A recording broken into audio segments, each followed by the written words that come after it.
আসসালামু আলাইকুম রহমতুল্লাহি বারাকাতুহু। সম্মানিত প্রিয় মুসলিম ভাই ও বোনেরা, আর ইসলামিক টিভির পক্ষ থেকে সকলকে জানাই আন্তরিক মোবারকবাদ। আশা করি সকলে ভালো আছেন। আমি আলহামদুলিল্লাহ আল্লাহর রহমতে ভালো আছি। আজকে আপনাদের মাঝে আলোচনা করব আসরের তৃতীয় রাকাতের পর ভুল করে বসে গেলে কি করবেন এবং সাহু সেজদা আদায়ের পদ্ধতি সম্পর্কে। তো চলুন আমরা জেনে নিই। বৈঠক বা হাঁটু গেড়ে বসা নামাজের একটি অবিচ্ছেদ্য অংশ। নামাজের প্রতি 2 রাকাত পর পর বৈঠক করতে হয়।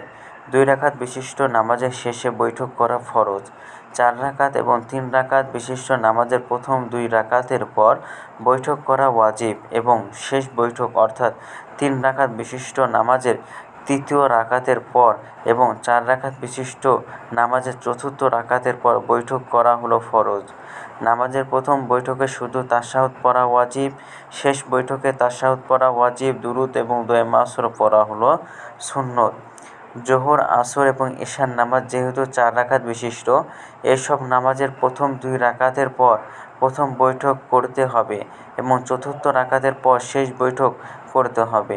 কেউ যদি ভুল করে জোহর, আসর বা এশার নামাজের তৃতীয় রাকাতের পর বসে যায়, তাহলে তার করণীয় হলো ভুল বুঝতে পারার সাথে সাথেই চতুর্থ রাকাতের জন্য দাঁড়িয়ে যাওয়া। বসে পড়ার সাথে সাথে ভুল বুঝতে পারলে এবং দাঁড়িয়ে গেলে তার উপর সাহু সেজদা ওয়াজিব হবে না। তবে যদি 3 বার সুবহানাল্লাহ বলা পরিমাণ সময় বসে থাকার পর ভুল বুঝতে পারে, তাহলে সাহু সেজদা ওয়াজিব হবে। এখন জানব সাহু সেজদা আদায়ের পদ্ধতি সম্পর্কে। নামাজে কোনো ওয়াজিব ছুটে গেলে, কোনো ফরজ দুবার আদায় করলে, কোনো ওয়াজিব পরিবর্তন করলে এবং কোনো ফরজ বা ওয়াজিব আদায়ে দেরি হলে সেজদায়ে সাহু আদায় করতে হয়। সাহু সেজদার মাধ্যমে এই ভুলগুলোর প্রতিবিধান হয় এবং নামাজ বিশুদ্ধ হয়ে যায়। সাহু সেজদা আদায়ের পদ্ধতি হলো: নামাজের শেষ বৈঠকে তাশাহুদ পড়ে শুধু ডান পাশে সালাম ফিরিয়ে 2টি অতিরিক্ত সেজদা করা। তারপর আবার তাশাহুদ পড়ে দুরূদ এবং দোয়া মাসুরা পড়ে ডান এবং বামে সালাম ফিরিয়ে নামাজ শেষ করা।